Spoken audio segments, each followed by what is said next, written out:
Кристина, а как избавиться от стресса и преодолеть страх увольнения? Ну, страх увольнения, как любой другой страх, преодолевается одним единственным способом. Это когда мы перестаем бежать от страха и поворачиваемся к нему лицом.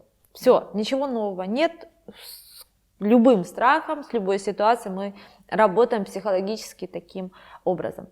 Поэтому, если у вас есть сильный страх увольнения, и это создает стресс, возможно, хронический уже, сядьте, лучше с психологом, можно самостоятельно, и представьте, вот вас завтра уволили. Что вы делаете? То есть вот буквально, да, завтра уволили, вы возвращаетесь домой, следующий ваш шаг. То есть что вы делаете? Есть такая известная история, я не говорю в видео часто, когда вот буквально замеряли физиологически, психологически реакцию людей в ситуации, когда была вероятность крушения самолета. И были пассажиры, был экипаж самолета. И, в общем-то, если бы авария случилась, исход у всех одинаковый. Но, когда замерили, там предотвратили эту ситуацию, но сразу же после этого замерили состояние у команды и у пассажиров. И оказалась интересная история, что состояние пассажиров было в разы более стрессовым, то есть они получили сильнее травму психологическую, чем экипаж. Почему? Казалось бы, все в одной лодке, вот буквально. С точки зрения психологии это объясняется очень просто и очень понятно. У команды была какая-то возможность действовать. Да? Риск был тот же, но они могли как-то влиять, что-то делать. Пассажиры должны были просто сидеть и ждать.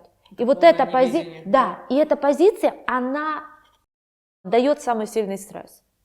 Поэтому не оставляйте себя психологически в состоянии того, кто сидит и ждет, а подумайте, что вы можете сделать, когда вас уволят вот завтра. Что дальше? Любой страх – это такой, знаете, внутри обрыв. То есть вам кажется, что, понятно, вы нормальный человек, и вы понимаете, что, найдете другую работу, может, хуже будет, может, какой-то период будет безденежья, в общем, вы выживете. Но внутри вас психологически это выглядит как некий обрыв. Все, конец, смерть некая, дальше нет пути.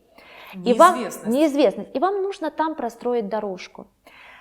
Есть очень показательный пример, связанный с Израилем и Холокостом. В Израиле очень много музеев, которые показывают историю Холокоста, но показывают в каком ключе. Они, такие как простраивают истории про то, что вот смотрите, вот этот человек, он прошел концлагеря, и дальше он стал, например, знаменитым врачом. Вот эта девушка прошла то-то, то-то, то-то, они показывают этот ужас, и вышла замуж, родила 10 детей, 25 внуков и прочее.